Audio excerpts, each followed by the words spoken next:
সুখরঞ্জন বালি, আপনার তো যেখানে আছেন সেটি তো হচ্ছে পিরোজপুর জেলার ইন্দুরকানী, যেটি সাবেক জিয়ানগর, এবং এখানের এক সময়কার সংসদ সদস্য ছিলেন আমরা জানি যে মাওলানা দেলোয়ার হোসেন সাঈদী। আপনি তো ওই আসনের একজন বাসিন্দা, তো আপনি তো তাকে দেখেননি, কিন্তু তার শাসনামলে আপনি ছাড়া আপনাদের যারা সম্প্রদায় আছেন তারা আসলে কেমন ছিলেন, এই বিষয়টি যদি একটু আমাদের কাছে আপনি আপনার বিবরণে তুলে ধরেন।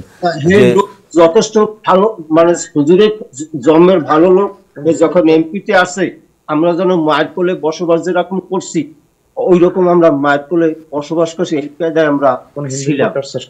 উনি কোনো হিন্দুদের পর কোনো টর্চারিং কখনো করে না। সে সবাইকে ভালোবাসে, সবাইকে ভালোবাসে। তার নামে কোনো রিপোর্ট, খারাপ কোনো রিপোর্ট নাই। এত মানুষের তার এই মিথ্যা মামলা দিয়ে তার এই জেল খেলাইতেছে বা তার এই মৃত্যুদণ্ড দিতেছে মিথ্যা মামলা।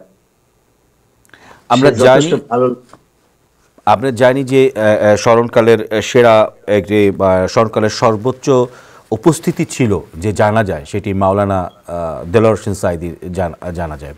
তো সেই জানা যায় কি আপনি অন্যদের সাথে শরিক হয়েছিলেন?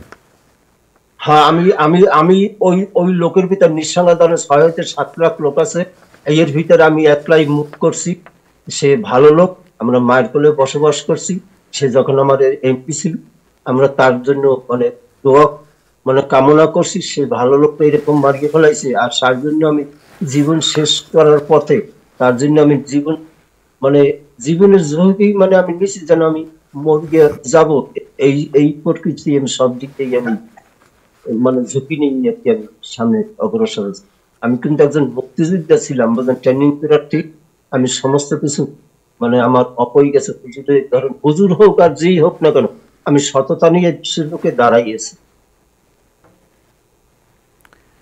আমরা একটু আপনার কাছে যেটি জানতে চাই যে আমরা এখনো কি আপনি নিরাপত্তাহীনতায় ভোগেন কিনা?